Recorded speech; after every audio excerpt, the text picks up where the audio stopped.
بسم الله الرحمن الرحيم. الحمد لله رب العالمين، والصلاة والسلام على أشرف المرسلين سيدنا محمد صلى الله عليه وسلم وعلى آله وأصحابه وأمته أجمعين إلى يوم الدين. السلام عليكم ورحمة الله وبركاته.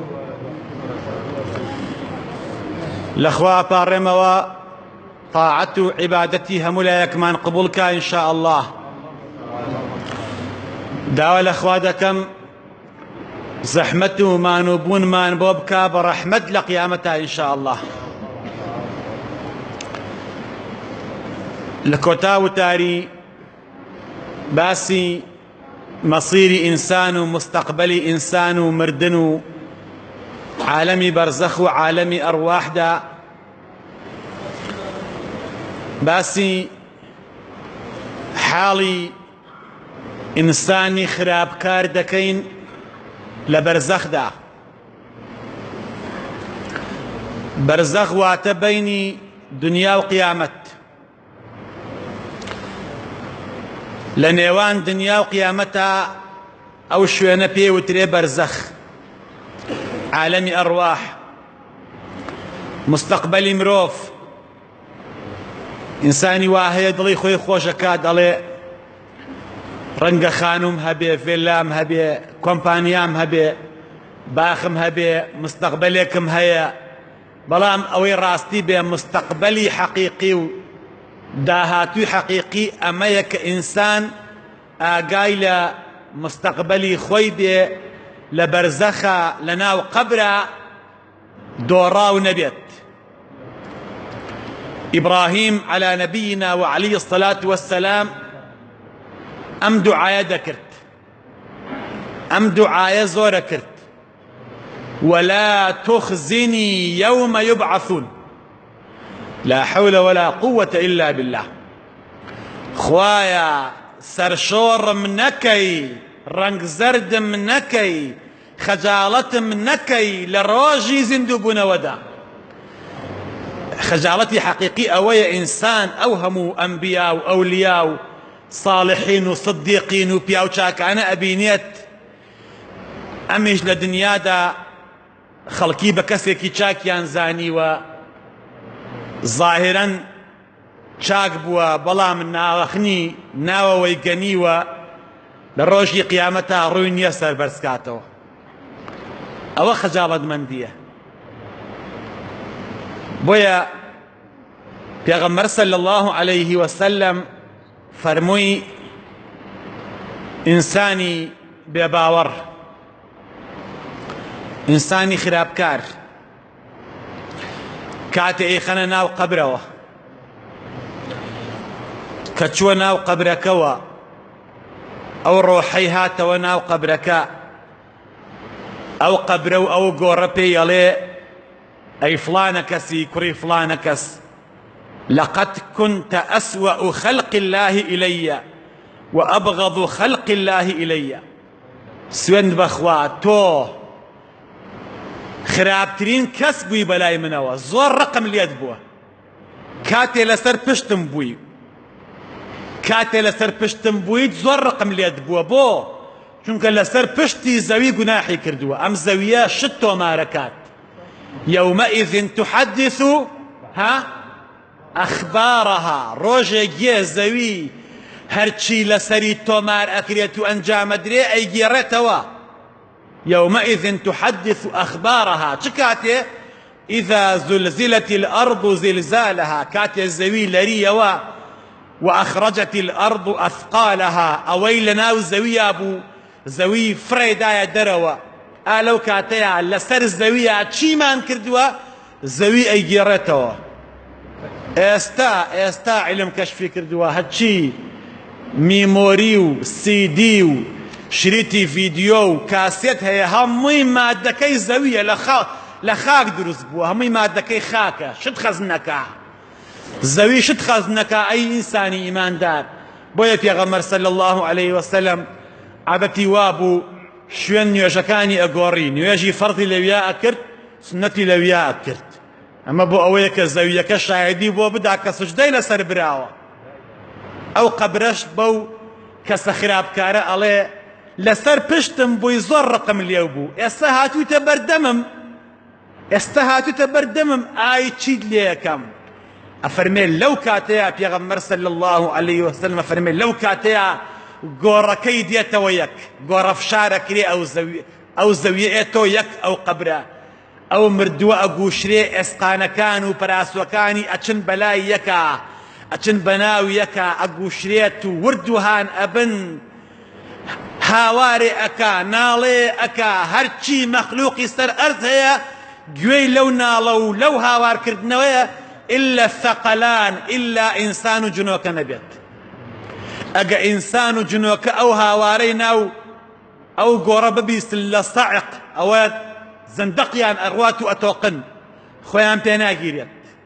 قرفشار بو أمية بلام قرفشار بو أمتي بيغمر صلى الله عليه وسلم بو إنساني إيمان دار بو أهل صلاح بو إنساني خير خواس بو قل بو إنساني قلين عترين إنسانك برحمة مهربان قرفشار علماء كان فرمون وكو أوايا ئافرەتێک مناڵەکەی لێ گوم بووە کاتێ ئەیدۆزێتەوە تون باوەشی پیا ئەکا و بیری ئەکات و ئەیگووشێت و بەزەی پیاەتەوە و ڕەحمی بۆی ئەجوڵێ گۆڕەفشار بۆ ئینسانی چاک ئەوەیە مسڵمانەکان کەلئومی الحەنون وەکو ئەو دایکی خاوەن سەز و بەزەیی ئاوایە ئازارمان نادا ئەمان گووشێ بە خۆمانەوە ئەو زەویە ئەمان گووشە بەخۆیەوە زەویە کە ئازارمان نادا بیرمانەکە ئەڵێ ئەی عەبدی خوا ئەی ئەو کەسەی لە خۆم دروست بوویت منها خەلەقناکم وفيها نعيدكم ومنها نخرجكم تارة أخرى ئێمە لە زەوی دروست بووین جەستەمان زەویە ئەڕێنەوە بەناو دایکە زەوی بەناو قەبرەکە بیرمانەکە باوەشمان پیاکە ئەڵێ تا ئێستا لەسەر پشتم بوویت ئێستا وای لە ناو سکمە بیرت ئەکەم ئەمان گووشێ گۆڕەفشاری ناو قەبر بۆ ئومەتی پێغەمبەر صلی الله عليه وسلم بۆ ئینسانی ئیماندار ئەوەیە علەماکان دەفەرمون ئینسانی کافر بۆچی خوای گەورە ئاوا لە قەبرە عەذابی ئەدا ئەو گۆڕەیەتەوە یەک بۆ ئەڵێ چونکە فهذا الذي يضيق لأنه ضيق على خلق الله العياذ بالله أو كسيك لنا قبر شويني تنك أبيتو غورف شارك لي لكاتي زندوتيا ولا سر زوية تنقي بخلق الجنيوة آزاري خلقي داوة عذابي خلقي ياوة لسيتراب وخلقي إزعاج كردوا باري لە خەڵق قەرز کردووە دوایی نەیداوەتەوە خەڵکی تووشی تەنگایی و ناڕەحەتی کردووە عەذابی خەڵکی یاوە تەنگانەی پێ بووە دڕک بووە دڕک علەماکان ئەفەرمون ضيق على خلق الله يضيق ويختلف أضلاعه خواش قبرەکەی بۆ تەنگ ئەکات و بۆی ناڕەحەت دەکا بەڕاستی بويا پیغمبر صلى الله عليه وسلم لسر قبرستان أي فرمو استغفروا لأخيكم وسلوا له التثبيت فإنه الآن يسأل دعوي لخوشبون بكن بوبراكتان وبلين خوايا زماني ثابتك لسر جواب دانوي فريشتكان آئستا برسياري لأكري آئستا يسمع قرع نعالهم سيان بخوا أو زندواني كبشتي تيأكنوا قبرك بجد يلنوا أرانا ومالا وجويلة تقين على كان يعني هو النص فرمودي بيغمر صلى الله عليه وسلم كاتب بيغمر صلى الله عليه وسلم أم فرمودي باسكر بو عمر كوري خطاب لمزقو تابو عمر برسيارك سيري كرت فرمودي بيغمري خوا صلى الله عليه وسلم كاتب من أخنا ناو قبر وناو قوروا سرم دا ئەپۆشن بەجێم دێڵن فریشتەکان ئێن بۆ لام لە ناو قەبرە ئەی پێغەمبەری خوا صلی الله عليه وسلم أعرف ساعة أني عمر بن الخطاب حين يسألاني النكير والمنكر وأنا متيقن أنا ابن الخطاب. عمر فرمي پیغمبری خوا صلى الله عليه وسلم كاتي نكير منكر لقبركات دين لام بو برسيار كردن كاتي برسيارم لأكن لو كاتيا من آقام لخوما من خوم أزانم كمن عمر كوري خطابم خوم أنا سما بهوشم يقينم هيك من أخومم غافل نابم بيهوش نابم آقام لسر خومم هوشم بخومه ويا پیغمبر صلى الله عليه وسلم فرمي أي عمر والذي نفسي بيده كساعتك الآن قسم بذاتي نفسي مني بدستا استشون آقاد لخوت خود أناسي لنا قبركش آوا آقاد لخوت كتو عمري تمردويت. قال إذن لا أبالي إن شاء الله كواتئي ترقمان من يكم من خوم لخوم سر لخوم تيغ ندم بزانم كمن عمرم أزانم لدنيا دات شيم كردوا أزانم شيم كيلاو أترنا ترسم هر أوانا بيهوش نبم نشلا جيم أقام لخوم بيه ناترسم يتر بويا عمر فرمي كذلك أثبت في القبر لقبر شاء من ثابتم إن شاء الله من جوين آدم إنساني خراب لو قبريا سزايكي زور خطري هي با سزاي جهنم يجبوس يا بوي أو روحي العالمي أرواح عذاب دريت مثل ما أنا كان پیغمبر صلى الله عليه وسلم فرموي لو أن قطرة من الجنة نزلت من دنياكم لحلتها لكم اگر قطره آوی بهشت دڵۆپەیە شیری بەهەشت دڵۆپەیەک هەنگوین و شەرابەن تەهوڕای بەهەشت دڵۆپەیە ئاو دڵۆپەیەک ئاوێکە بەسەر گەڵای درەختێکی بەهەشتەوەیە دڵۆپێک ئاوی بەهەشت بکەوێتە سەر ئەم زەویە هەموو دنیا شیری نەکات هەموو دنیا شیری نەکات ولو أن قطرة من غسلين غسلين كامية طعام الأثيم غسلين خواردني چيا خواردني خلق جهنم إن شجرة الزقوم طعام الأثيم جقرة